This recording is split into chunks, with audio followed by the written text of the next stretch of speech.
2K Sports, the NBA season wrapping up, and you can just feel the anticipation for the playoffs.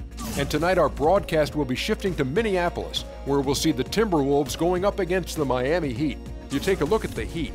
Finally, we get to stop talking about this team and actually get to see them in action. Feels like it's been a long offseason. Around a couple of decades now in the NBA. What do you think he'll bring to the Minnesota Timberwolves? Well, you know, he's a very past successful coach. He's been to Minnesota before. I think he's given them their best record they ever had in the league. He's well liked in Minnesota, well respected in Minnesota. He'll do fine up there. Time now to get you out to the ball game. Kevin Harlan has the call as we send it to him courtside.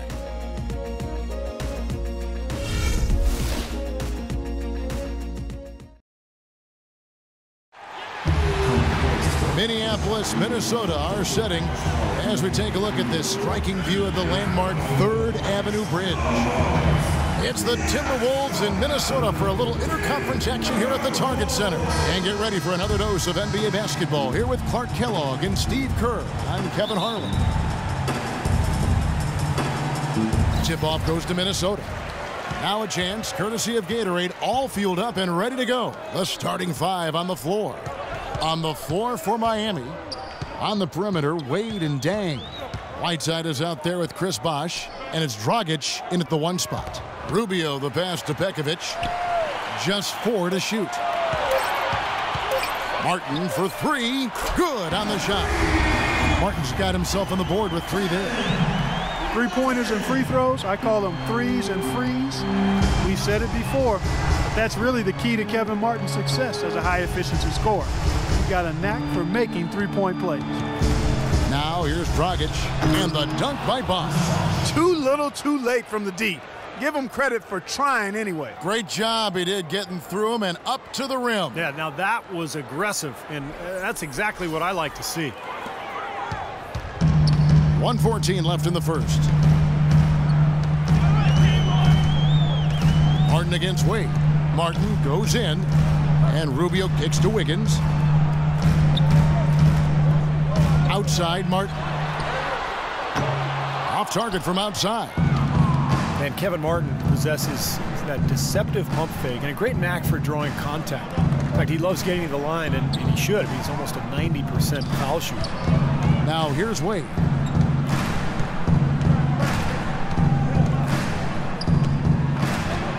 And he lays it straight in.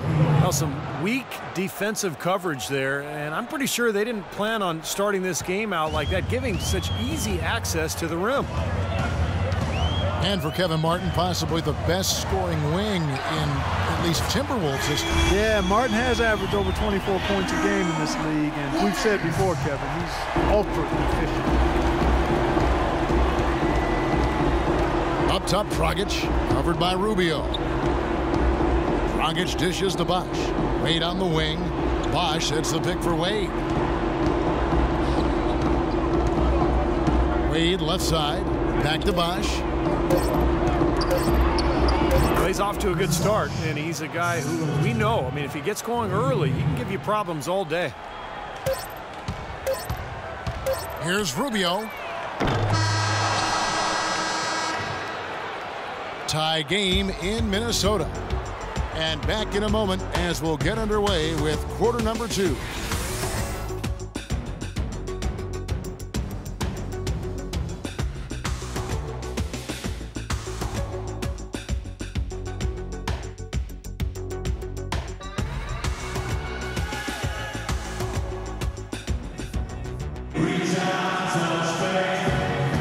Well, it's been a tight one so far as we get the second quarter going back here. And what do you guys think about Minnesota here in this one? How about the three-point shooting? The scoring has really come in bunches from long range. Yeah, it seems like every time down the floor they're knocking down the triple.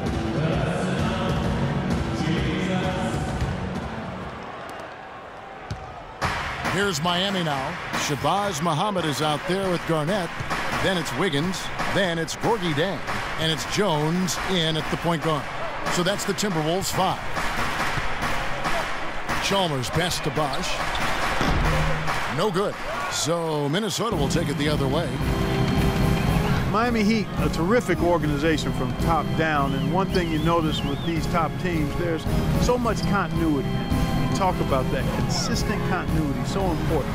From the coaches to the front office, they know who they are, what they're about, and how to put players in position to win the ultimate prize. Now, here's Chalmers. Puts up the baby hook.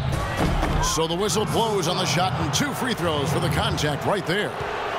J.J. Barea, quick scoring guard, great attacking off of pick and rolls. And for his size, I'll tell you what, he has an impressive ability to finish around the rim.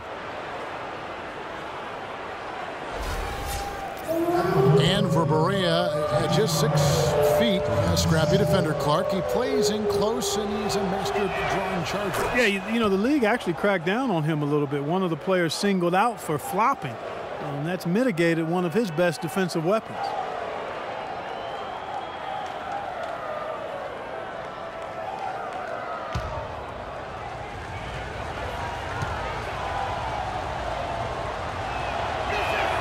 And both free throws good for Barea. You know, one thing you have to give Coach Eric Spoelstra credit for is he's not wedded to just one approach. I like his ability to be flexible. You remember after the 2011 finals, for example, he really went back to the drawing board and changed Miami's offense to their small ball approach, but also wanted to get LeBron inside more. The result has been a couple of championship rings. Now, here's Chalmers.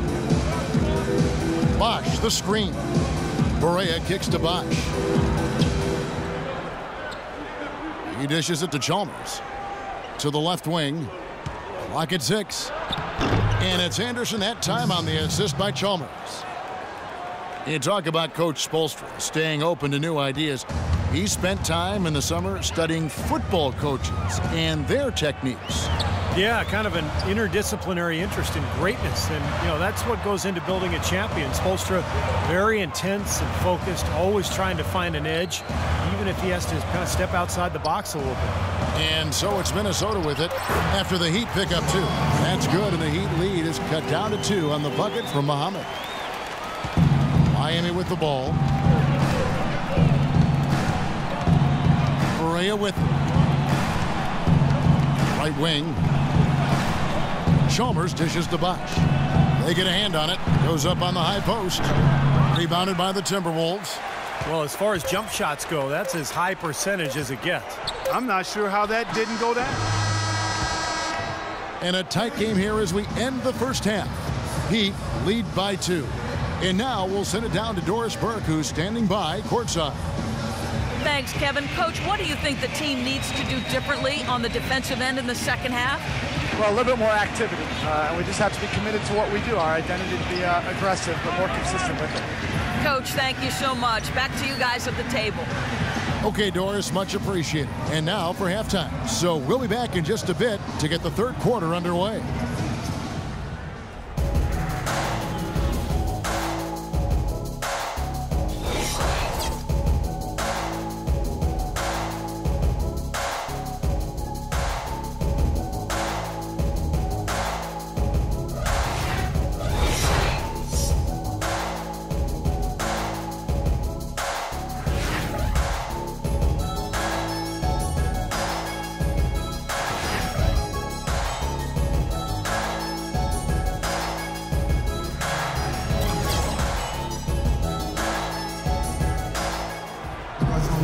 Welcome back, everyone. The second half about to get underway, and it's been a close one so far.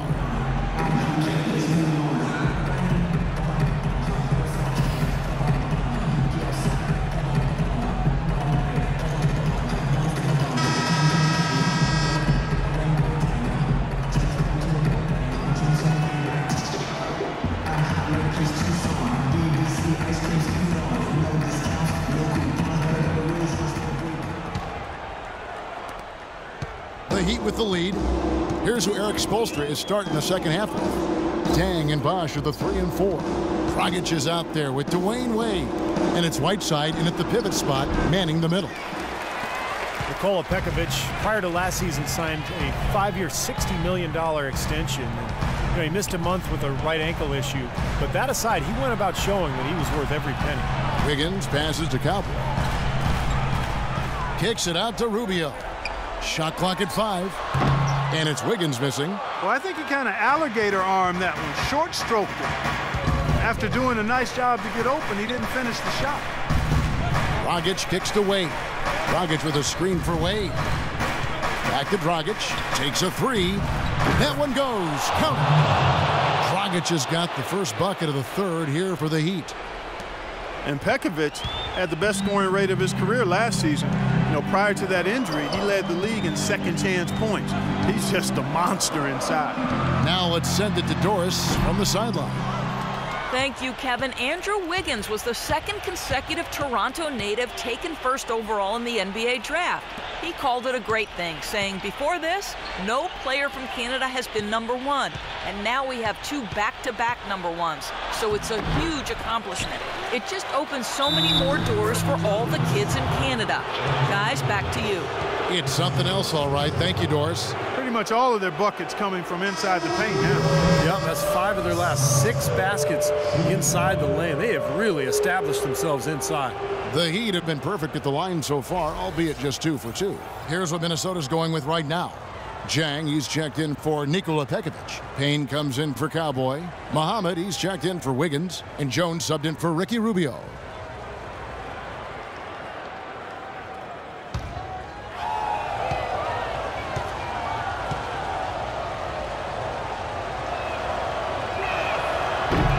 On the free throw, no good. And steady improvement for Nikola Pekovic over his 4 seasons in the NBA. Yeah, he's improved his rebound rate every season. And, a dramatic improvement protecting the ball. Turnovers used to be a big problem for him, but now it's an area of strength. What a beautiful play inside, using that height advantage to just lay the ball up and in when they really needed a basket.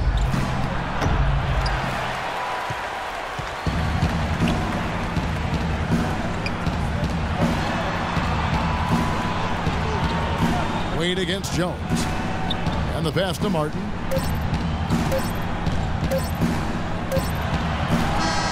And no good trying to get that one.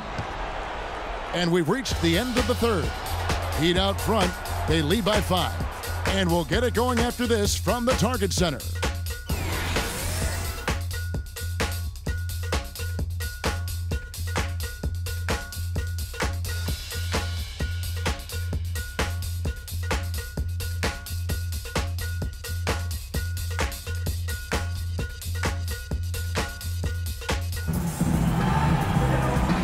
In a moment now to check out our State Farm assist of the game, and what a pass it was by a talented point guard. Well, this is what he does. It's the kind of plays he's known for, Kevin.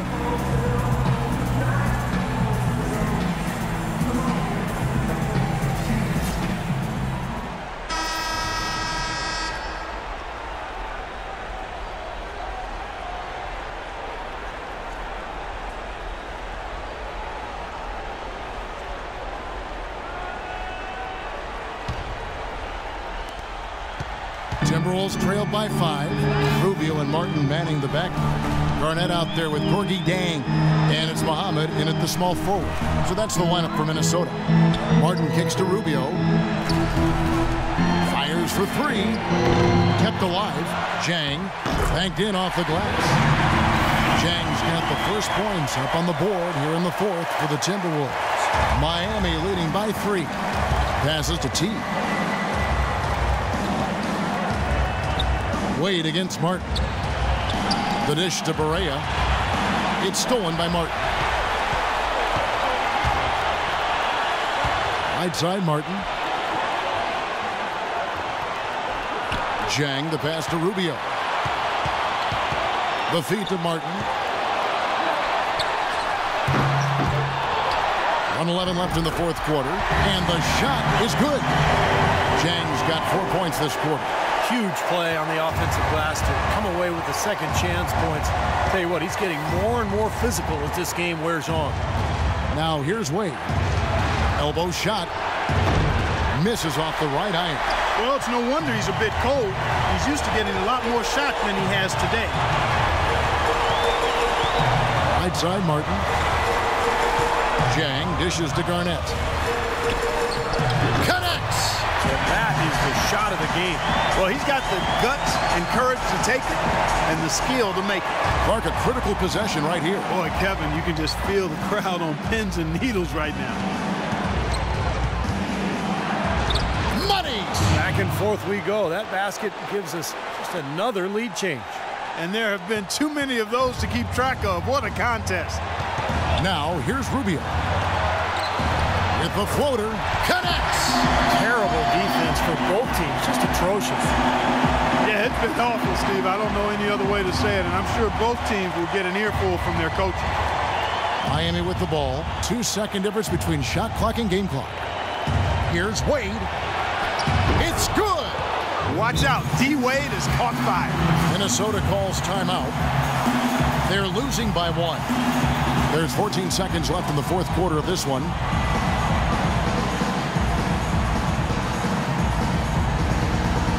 Both teams deciding to change it up.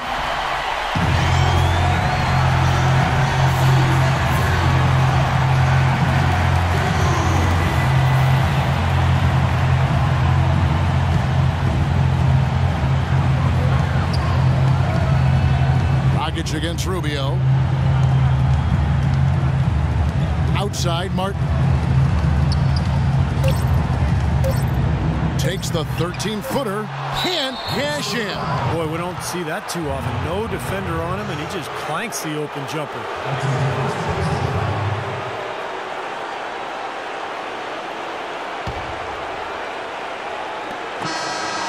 And so the big win by Miami in a tight game. Well, they don't get much more exciting than that, Clark. They sure don't. And when it was gut check time, this team kept their composure, kept their emotions in check, and got it done. And now let's go over to Doris Burke on the sideline for an interview with the Jordan Player of the Game.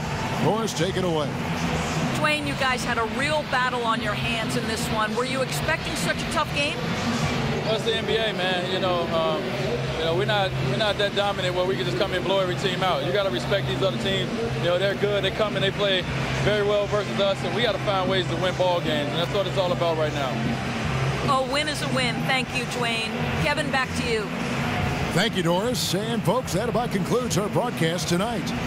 For Steve Kerr, Clark Kellogg, and Doris Burke, this is Kevin Harlan saying thanks for watching as we leave you with our Jordan Player of the Game, Dwayne Wade.